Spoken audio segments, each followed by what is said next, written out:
Kahit buhayin pa ang patay, simulan na po natin ang ating Bible study. May isang taong nagngangalang Lazaro o Lazarus. Alam niyo po ang ibig sabihin ng Lazaro o katambas na pangalan ng Lazaro ay Eleazar. Ibig sabihin na Eleazar, God sent, padala ng Ama. May isang taong nangangalang Lazaro na nagkasakit. Nakatira siya sa Betania or Bethany kasama ang mga kapatid niyang sina Maria at Marta. Si Maria ang nagbuhos ng pabango sa paa ng Panginoon o ni Jesus. At pagkatapos ay pinunasan iyon ng kanyang buhok. Dahil may sakit si Lazaro, nagpasabi kay Jesus ang magkapatid. Well, wala pang cellphone no. Kung may cellphone no, i-text mo nga si Jesus, sabihin mo may sakit ang ating kapatid, yung kanyang best friend, si Lazaro, parang gano'n. So, nagpasabi, ano ibig sabihin? May tao silang inutusan para puntahan si Jesus. Panginoon, ang minamahal ninyong kaibigan ay may sakit. So, minamahal niya ang kaibigan. So, nakikita siguro nila talagang mag-best friend to si Jesus tsaka si Lazarus. So makikita nila talagang mahal ni Jesus si Lazarus. Hindi natin alam kung anong pinagsimulan ng kanilang magandang pagkakaibigan. Nang marinig ito ni Jesus, ay sinabi niya, hindi niya ay kamamatay ang sakit na ito. Nangyari iyon upang maparangalan ang Diyos at sa pamamagitan nito'y maparangalan ang anak ng Diyos. Yan ang sabi ni Jesus nung narinig na yung balita na pinarating sa kanya na may sakit si Lazaro. Mahal ni Jesus ang magkakapatid na Marta, Maria at Lazaro. Gayunman, nagpalipas pa siya doon ng 2 araw mula nang mabalitaang may sakit si Lazaro. So, malayo si Jesus, mga 3 kilometers ang layo niya, pero walking distance lang yun, malapit lang yun kung tutuusin. Nagpalipas pa siya doon ng 2 araw bago siya nagpunta kay Lazaro. Pagkatapos nito, sinabi niya sa kanyang mga alagad o dinidisciple o dinidisiplina, magbalik tayo sa Judea. Sumagot ang mga alagad, Rabbi or teacher, hindi po ba kamakailan lamang ay pinagtangkaan kayong batuhin ng mga tao? Bakit pupunta na naman kayo doon? Yun ang sagot kay Jesus. Sinabi ni Jesus, hindi ba't may 12 oras sa maghapon? Hindi matitisod ang lumalakad kung umaga. Ibig sabihin, pag maliwanag, sapagkat nakikita niya ang nagbibigay liwanag sa daigdig na ito. Sino ba nagbibigay liwanag sa daigdig na ito? Si Jesus. Yan po yung dati natin mga Bible study. I am the light. Ako ang liwanag. Subalit, natitisod ang lumalakad kung gabi sapagkat wala na siyang liwanag. So, ganun po, medyo matalinghaga yung sagot ni Jesus sa kanyang mga dinidisipulo na para bang hindi namin magets, hindi namin maintindihan. Ang gusto lang sabihin ni Jesus dyan, in short of saying, na ako ang ilaw, na habang nandito ako, maliwanag ang buhay nyo. Yan po ang gustong sabihin ni Jesus. Hindi kayo matitisod o walang mangyayari sa inyo hanggat narito ako. Dinugtong pa ni Jesus, natutulog ang kaibigan nating si Lazaro. Pupunta ako upang gisingin siya. Panginoon, kung natutulog lang po siya, ay gagaling siya. So parang sinasagot nila si Jesus, parang natutulog lang. Huwag na tayo pumunta roon at baka mamaya mabato tayo kung tutuusin. Parang ganun yan. Sagot ng mga alagad, ang ibig sabihin ni Jesus ay patay na si Lazaro. So ang tingin pala ni Jesus, ang bilis, nadidiscern niya kagad, nakikita niya na kagad yung kondisyon ni Lazaro. Meron pala siyang power na ganun. So, sagot ng mga alagad, ang ibig sabihin ni Jesus ay patay na si Lazaro. Ngunit ang akala ng mga alagad ay talagang natutulog lamang ito. Ang tao pala kapag namatay ay parang natutulog lamang. Guro nga, tayo pagka namatay tayo, para lang tayo nananaginip. Parang ganun niya. Kaya sinabi ni Jesus, natutulog lang si Lazaro. Pero si Lazaro ay patay niya. Dahil dito, tuwirang sinabi ni Jesus, patay na si Lazaro. Diretso na, sinabi na ni Jesus. Kasi hindi nila magets eh. Ano ba talaga sinasabi nito? Patay na si Lazaro. O, paano niya nalaman? Wala naman nagsabi sa kanyang patay si Lazaro.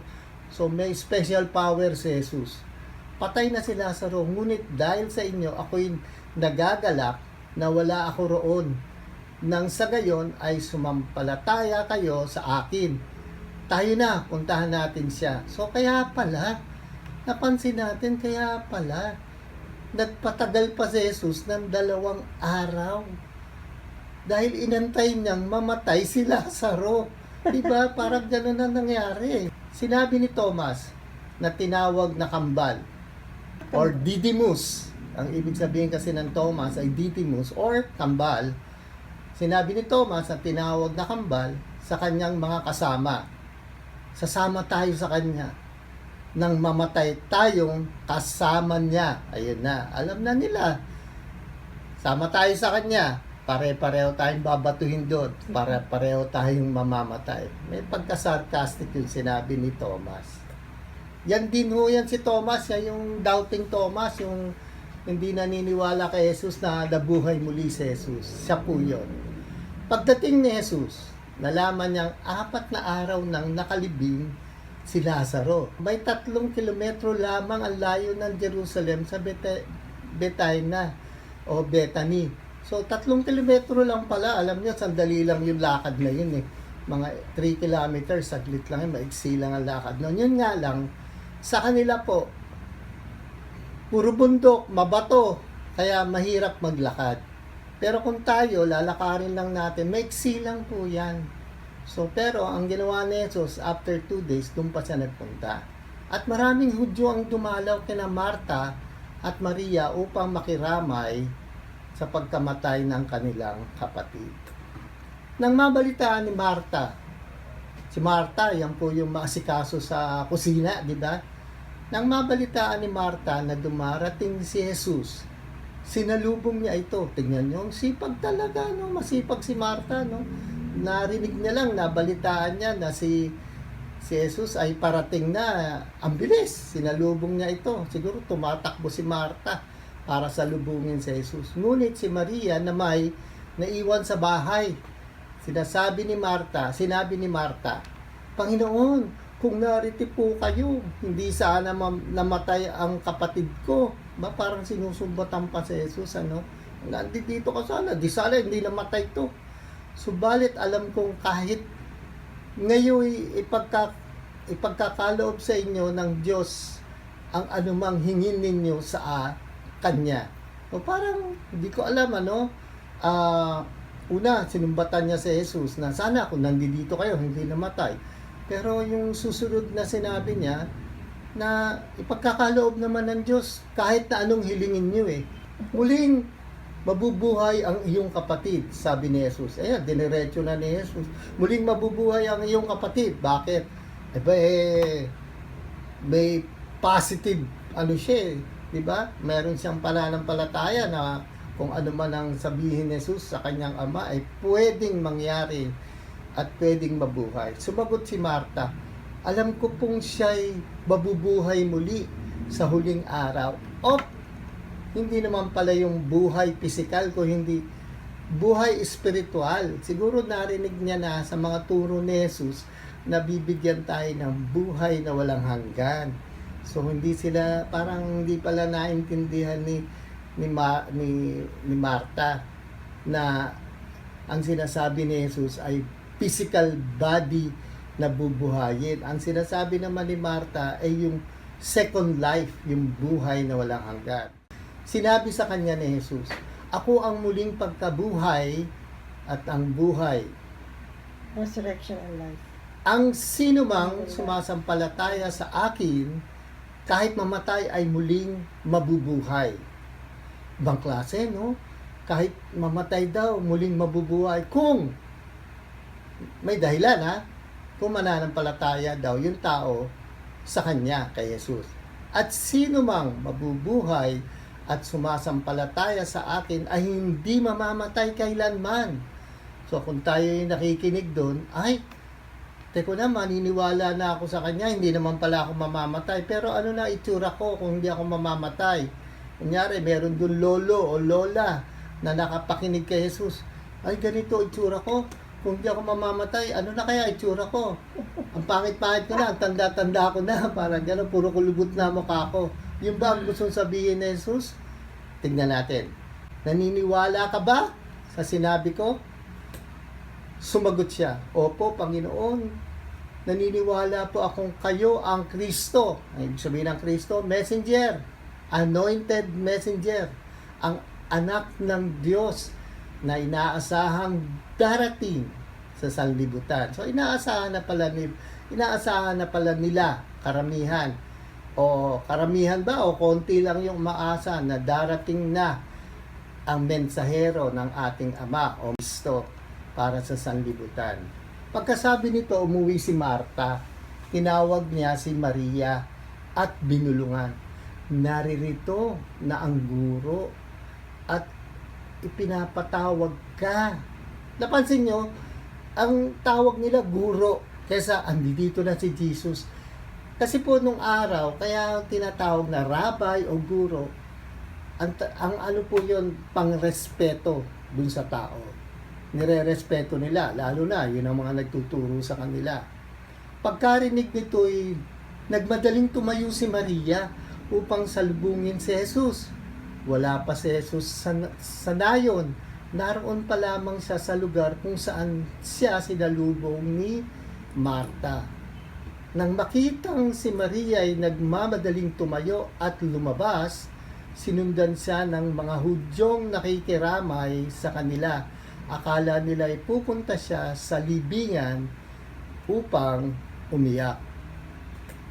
Pagdating ni Maria sa kinaroroonan ni Jesus, nagpatira pa siya sa paanan nito at nagsabi, Panginoon, kung narito po lamang kayo, hindi sana namatay ang aking kapatid. Sinumbatan na naman si Jesus.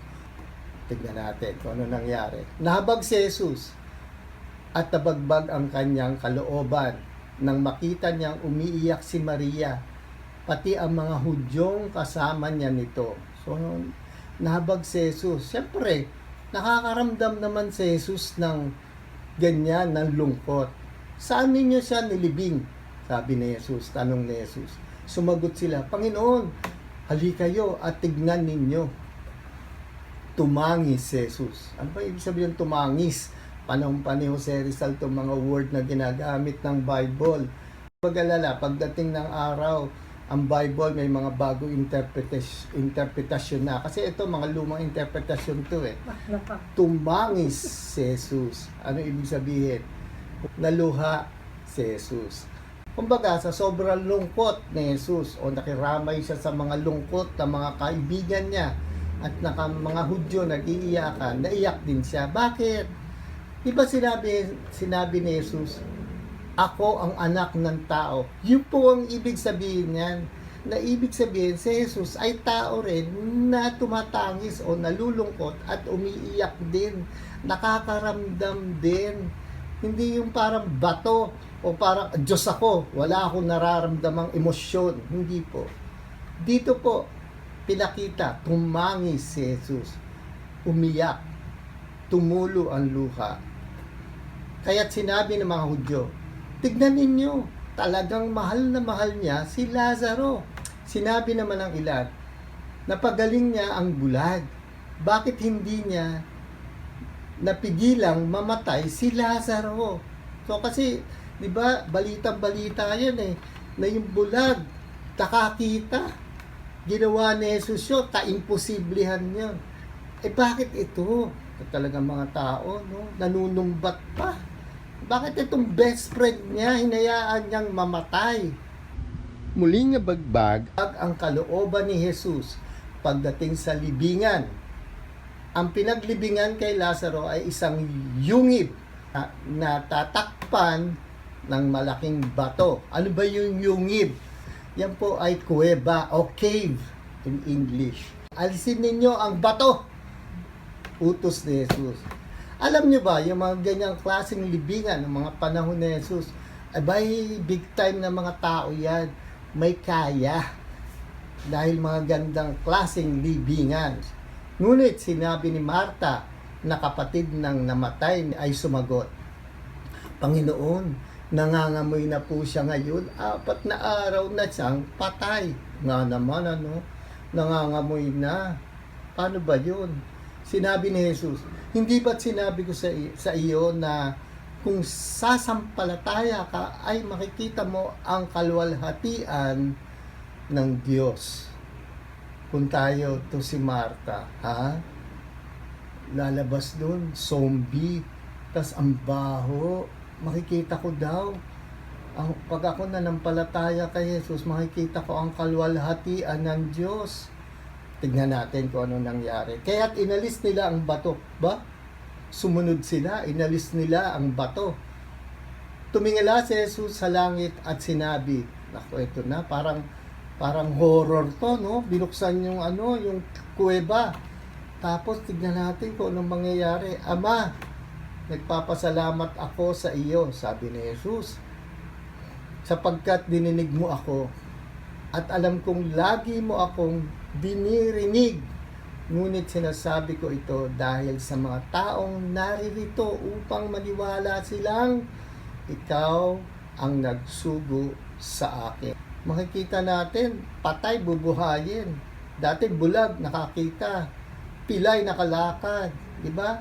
Pero ito, sukdula na to. Patay, bubuhayin.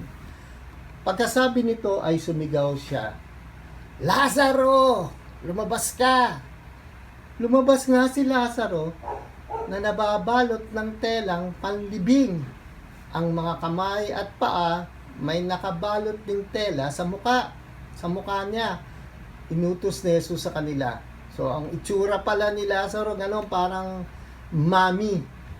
Kumbaga, nakakatakot, nakabalot. Diyan pala nakuha yung mga horror films sa ganyang klaseng kanilang pagka may namatay, binabalot. Kalagan ninyo siya at nang makalakad siya. Uy, kalagan daw, kalagan. Ikaw na lang, nakakatakot.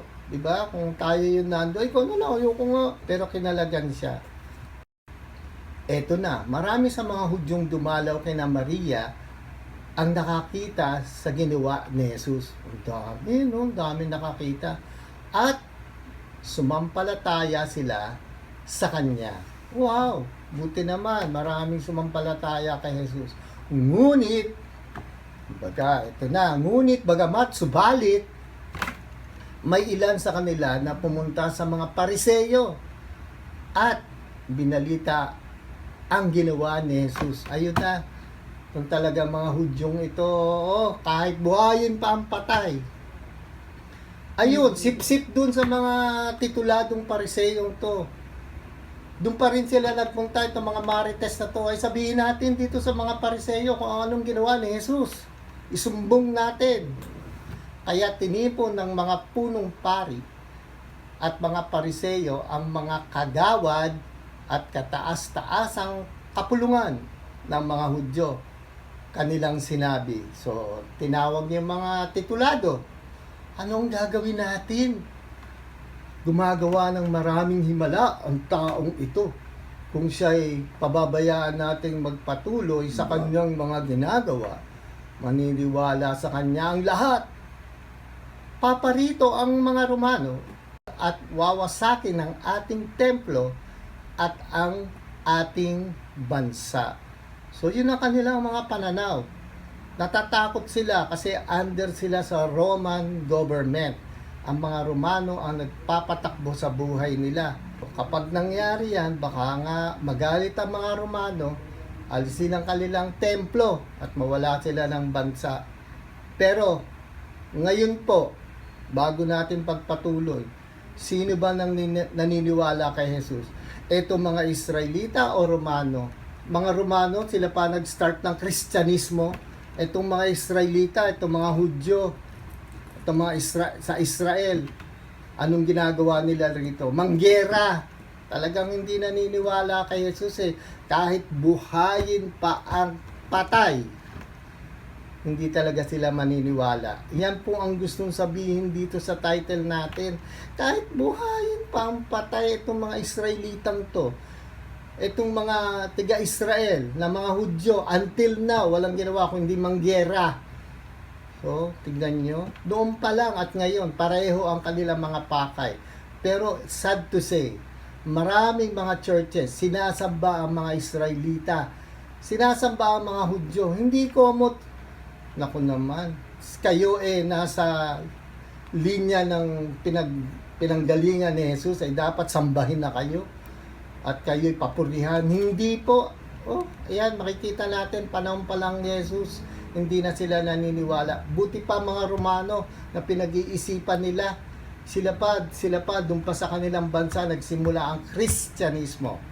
Pagpatuloy natin. Ngunit ang isa sa kanila, si Caiaphas, medyo mataas yan na ranggo, na siyang pinakapunong pari ng taong iyon, ay nagsabi, para siyang presidente nung panahon na yon, wala kayong alam.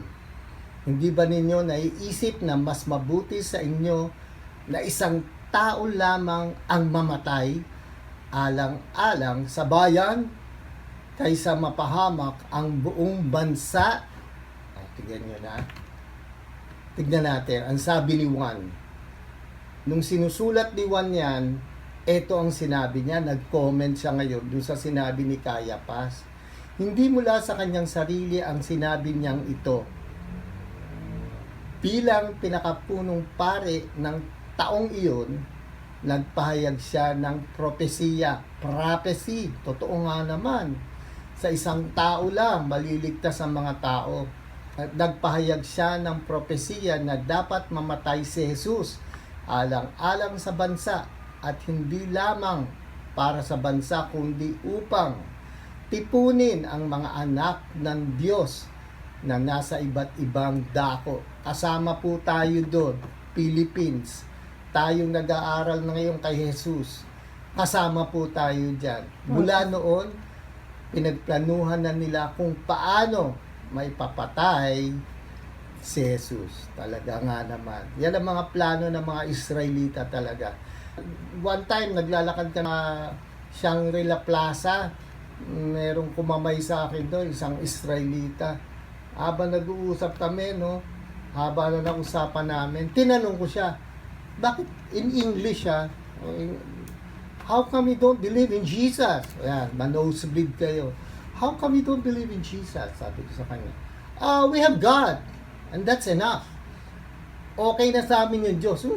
Sarap batukan, marunong naman pala mag-Tagalog. Yung tawa niya Pilipino at matagal na siya sa Pilipina. Hirap na hirap ako mag-English. Para ako na nosebleed doon. Usap kami ng English. Yung pala marunong mag-Tagalog. But anyway, to cut the story short, itong mga Israelita talagang buhayin pa ang patay. Hindi sila na maniniwala kay Jesus. Dahil dito, si Jesus ay hindi na hayagang naglakad sa Judea. Sa halip, siya ay nagpunta sa Ephraim, isang bayang malapit sa ilang. At doon muna tumigil kasama ng kanyang mga alagad. Nalalapit na ang pista ng Pasko, Passover. Yun yung yung lagi nilang yan, sineselebrate kasi dyan sila naligtas dun sa Egypt. Yung pista ng Pasko, yung dumaan yung anghel na lahat ng magpunas ng dugo na parang cross sa inyong pintuan ay maliligtas. So sineselebrate nila yon. Hindi nila alam pagdating ng araw, yung pala yung pagkamatay ni Jesus sa cross. Wala kayong ginawa kung hindi magpista-pista lang, pero hindi nyo naiintindihan kung para saan yan. Foreshadow pala yan. Ibig sabihin, sa future mangyayari yan. Maraming taga-lalawigan ang pumunta sa Jerusalem bago sumapit ang kapistahan upang isagawa ang seremonya ng paglilinis. Hinahanap nila si Jesus at habang sila ay nag-uusap-usap sa templo, sila ay nagtanungan. Ano, sa palagay ninyo, paparito kaya siya sa pista? O nga naman, pag pumarito si Jesus dito, malaking gulo. Bakit? May ordinansa na eh. Nahulihin si Jesus at patayin na yan para sa kaliligtas ng ating templo at sa ating bansa. Diba? Sabi ni Caiaphas. So, parang inaantabayanan na nila. Ipinag-utos ng mga punong pari at ng mga pariseo na ipagbigay alam sa kanila ng mga tao kapag nalaman nila kung nasaan si Jesus upang ito'y maipadakip nila. Tapos na po ang ating kwentuhan. Binuhay na ang patay, hindi pa rin sila naniniwala. Kahit naman ngayon, itong mga Israelita, hindi sila naniniwala kay Jesus. Kinonfirm ko nga dun sa isang Israelitang nakilala ko. Hindi talaga eh. Okay na daw sila dun sa kanilang Lord na sila ay alipin hanggang ngayon. Yan ang dahilan kung bakit nagpunta si Jesus dito eh. Para alisin yung pagiging alipin sa puso natin na ang nilolord nyo ay ama nyo, tatay nyo, magkaroon kayo ng tunay na relasyon sa inyong Lord na tinatawag. Bakit? Ang tagal nilang alipin sa Ehipto eh. Hindi nawawala sa isip at puso nila na sila ay alipin. Ngayon, nagpunta si Jesus dito. O, tama na yung Lord nyo, hindi kayo alipin. Kaso, ultimo ngayon, sa churches, dala-dala pa rin yung si Lord, si God. Taas natin ang ating makakakamay at purihin natin si Lord. Diba ganon? So, ganon. Lord ang Lord. Sinabi na nga ni Jesus, Our Father in Heaven. Kaya po yan, maya tayo rito. Yan lagi ang aking sinasabi. Kayo alipin. Kasi ang nangyayari, ginagawa naman natin, alipin ako sa kasalanan.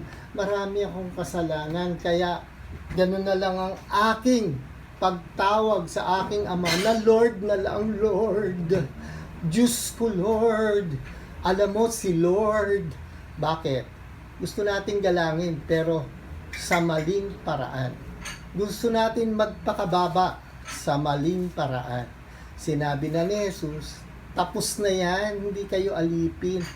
Kayo ay anak ng Lord na tinatawag niyo. Mensahe, may luha si Jesus sa mga mata dahil sa naramdamang kalungkutan. O nakakaramdam din pala si Jesus ng kalungkutan. Ang mga tulo ng luha ni Jesus ay patunay na siya ay anak ng tao. What does it mean? It means that si Jesus, lahat ng nararamdaman natin as a human being, nararamdaman niya rin. So, nag-usap sila ng Ama sa langit. Anak, pumunta ka ron. Pero, eto sasabihin ko sa iyo as human being ka, tao ka, lahat mararamdaman mo. Sasaya ka, lulungkot ka, iiyak ka, luluha ka, magagalit ka sa mga tao. Yan ang pakiramdam ng tao. Kaya siya tinawag na anak ng tao. Lahat yan nararamdaman ni Jesus. Pero minsan noon, naaalala ko yan, nung hindi ko pa masyadong nababasa itong mga kwento ni Jesus. Ay, si Jesus may special power yan. Hindi yan nalulungkot. Hindi yan nasasaktan. Bakit? Diyos yan eh. Hindi. Kaya nga po siya tinawag na anak ng tao. Lahat yan nararamdaman niya para malaman niya na katulad natin siya. Nakikiramay ako sa inyo. Alam ko nararamdaman nyo. Kaya siya naiyak. Ang mga nananampalataya ay kumikilala kay Jesus. Ay kumikilala rin sa Diyos Ama. At pagkakalooban ng buhay na walang hanggan. So, yung promise ni Jesus. Nananampalataya tayo sa Kanya, ay ganun din, kumikilala tayo sa Ama. At bibigyan tayo ng buhay na walang hanggan. Bakit tayo kailangan buhay na walang hanggan? Kasi po, pagdating ng araw, yung buhay na walang hanggan, passport po natin yan, going to heaven, na makakasama na natin ang ating Ama sa langit. Ngayon, pag akyat mo sa langit, Lord pa rin ang tawag mo, sasabihin sa ng Ama, who you? Ang aakyat lang dito, yung anak ko. Ikaw, anak ba kita? Hindi, si Lord ka, di ba? Si God ka, o doon ka. Doon ka sa dagat-dagatang apoy. Bakit? Hindi ka sumunod sa katuruan ng iyong kapatid na si Jesus. Sinabi niya na nga, Ama namin sa langit, our Father in heaven. Oh, dapat may relasyon ka na sa akin. Tayo po, simulan po natin yon para yung buhay na walang hanggan, makuha natin yon. Magkaroon tayo ng tunay na relasyon sa ating Diyos Ama. Application, paano natin may apply sa buhay to? Bumubuhay si Jesus ng patay. Ngunit, ang higit sa lahat ang kanyang buhay na inalay upang ang manampalataya ay gagantimpalaan niya ng buhay na walang hanggan. Diba sabi ni Caiaphas, sa isang tao maliligtas ang bansa at ang mga tao. Ito pala yung prophecy na yan. Ang tanong, gaano natin masisiguro na nasa atin ang mga pangako ni Jesus sa buhay na walang hanggan? Ano ba ang mga karakter ni Jesus na makikita natin dito? Una sa lahat, hindi niya kinakatakutan ang gagawin sa kanyang pagpatay ng mga Hudyo. Pangalawa, gagawin niya ang lahat sa mga mahal niya at nagmamahal din sa kanya. At number 3, nakakaramdam din siya ng lungkot sa buhay. Bakit? Tao rin siya nung narito siya sa lupa. Kaya nga tinawag siyang anak ng tao. Kahit buhayin pa ang patay, marami pa rin hindi maniniwala at susunod kay Jesus. Maraming salamat.